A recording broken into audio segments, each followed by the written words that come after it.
Sur le parcours de golf de Stouffville, dans l'Ontario, les joueurs sont interrompus par un orage sévère qui s'abat sur le secteur. Pendant que les frères Burden s'abritent de la pluie diluvienne, ils apprennent que des golfeurs ont été frappés par la foudre. Dès qu'on est sorti, on s'est mis à courir. On s'est précipité en direction du trou numéro 18. Sur place, il y avait 4 personnes allongées au sol. Il y avait des éclairs, beaucoup de vent et de pluie. On ne savait pas si le prochain éclair allait s'abattre sur l'arbre le plus proche ou sur nos têtes. On n'a aucun contrôle sur Mère Nature.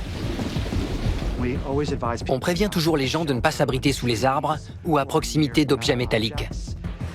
Parce qu'un éclair va se diffuser dans le sol et que vous pourriez servir de point d'entrée à la foudre sur son trajet vers le sol. Le simple fait de vous trouver dehors, même si vous n'avez rien en main, vous fait courir un risque. S'il y a un orage à proximité ou au-dessus de vous, vous pouvez être frappé par la foudre. Alors que les 2 frères s'approchent des 4 joueurs blessés, certains d'entre eux commencent à bouger. J'en ai vu 2 qui remuaient légèrement. On a compris qu'ils étaient toujours en vie.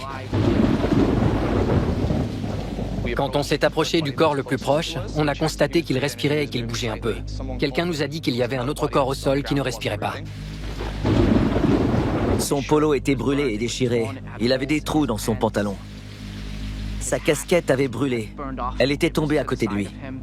Le dessus de sa casquette avait complètement fondu. Sa peau aussi avait fondu. Et il avait du sang autour du nez et de la bouche. J'ai vu des marques noires et des brûlures sur ses mains. Pour moi, il était clair que l'éclair avait frappé son club de golf et avait pénétré son corps par la main. J'ai aussi vu des brûlures et des trous sur la jambe de son pantalon, là où l'éclair a dû sortir de son corps vers le sol. On a pris son pouls et on a dû se rendre à l'évidence, il était mort.